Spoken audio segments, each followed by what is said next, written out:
Šis gads kultūras notikuma ziņā solās būt it sevišķi bagātīgs Cēsu novadā, jo Cēsis sevi ir pasludinājuši par Latvijas kultūras galvaspilsētu 2025.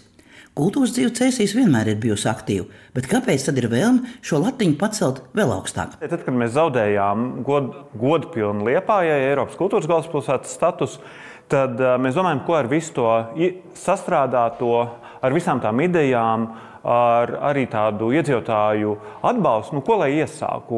Un ātri vien mums dzima ideja, ka ir šis gads jāīsteno Latvijas ietverā un jāiet uz priekšu. Un 2025. gadā ir jāatzīmē Latvijas kultūras galvaspilsētas gads.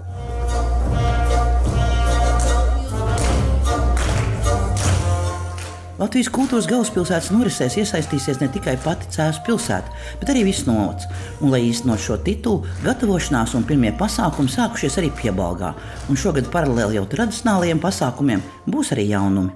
Būs akcenti, kas ir tieši šim gadam veltīti. Viens no tiem būs konference. Konference par to, kā tad piebaldzēni ir tikuši pie gara gaismas. Tāda kultūra vēsturiskā konference, kas ir plānota jau jūlijā. Un tas grand pasākums noteikti ir goda mielasts. Un, kad es pasaku goda mielasts, tad visiem raisās asociācijas. Visiem, kas ir izlasījuši Mērnieku laikus ļoti sarežģītajā valodā, ir skaidrs, ka būs ēšana, būs danči, būs augsta dziesma skani un dažādi šādi notikumi. Tas ir tas centrālais notikums, ko mēs Piebalgā esam ieplānojuši. Goda mielasts celās būt septembrī.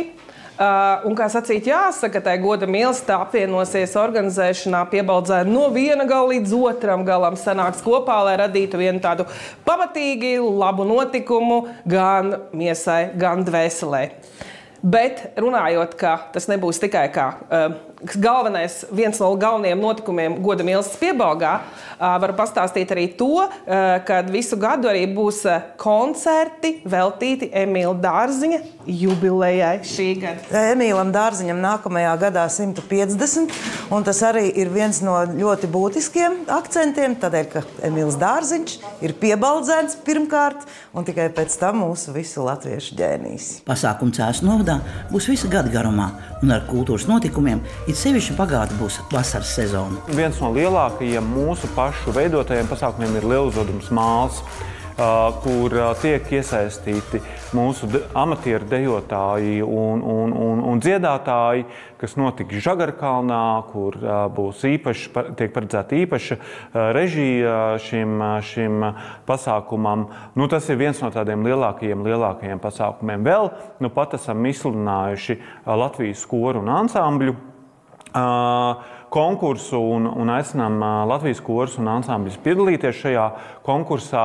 Tāpat mēs strādājam, lai atjaunotu Cēsu un Cēsu novada plenēru, kas ir savu laiku bijis un varētu atkal notikt nākamgad. Tā kā ļoti daudz un dažādi pasākumi ir tas, ko mēs plānojam. Bet vēl, kas ir ļoti svarīgi, gada sākumā mums būs arī kultūras projekta konkurss, kur mēs aicināsim vietējos iedzīvotājus, vietējās kopienas pieteikt savas idejas, jo nerad tieši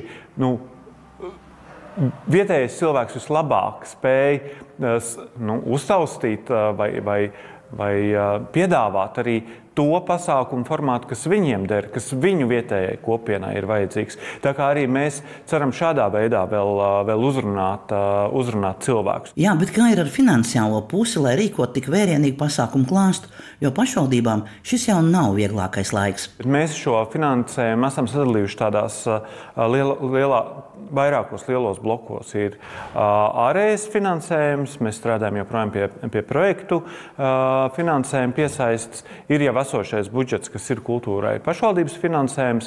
Mēs strādājam arī pie privātā finansējuma piesaistes, lai būtu mums arī lieldraugi un sirdsdraugi šajā visā procesā. Viena no lietām, ko mēs ļoti ceram, ka mums izdosies nomērīt kultūras ietekmi vietējā ekonomikā, un ko šis kultūras gads ir nesis, jo kultūra atved mums turistus, un turisti labprāt šeit atstāja vēl vairāk naudas un atstāja tādu pozitīvu ietekmi uz vietējo ekonomiku.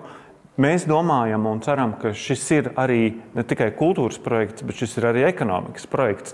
Tā teikt, ekonomikas sildīšanai, un ja ekonomikā būs labi, tad arī pēc tam pašvaldības budžetam būs labi. Cēsnieku rosinājums ir arī, ka līdzīga apņemšanās būt par kultūras galvaspilsētu varētu kļūt kā tradīcija Latvijā, un arī citas pašvaldības varētu pārņemt šo stafeti. Jāatzīmē, ka Latvijā šāda nacionāla līmeņa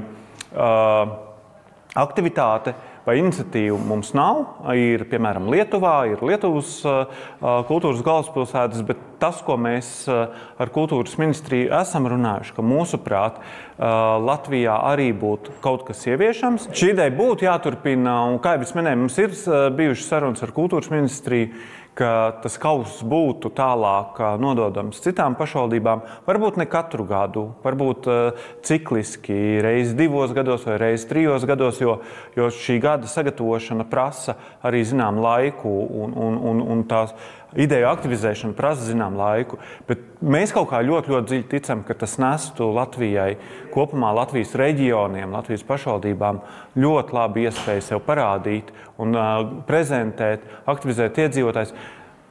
Darīt tā, lai iedzīvotāji izjūtu piederību novadiem. Jau pavisam drīz 18. janvārī Cēsu kultūras galvaspilsētas gads tiks atklāts ar Beethovena svinīgo mesu Cēsu koncertzālē, bet pēc tam diskotēka Vienības laukumā un danču nakts Ģikšos.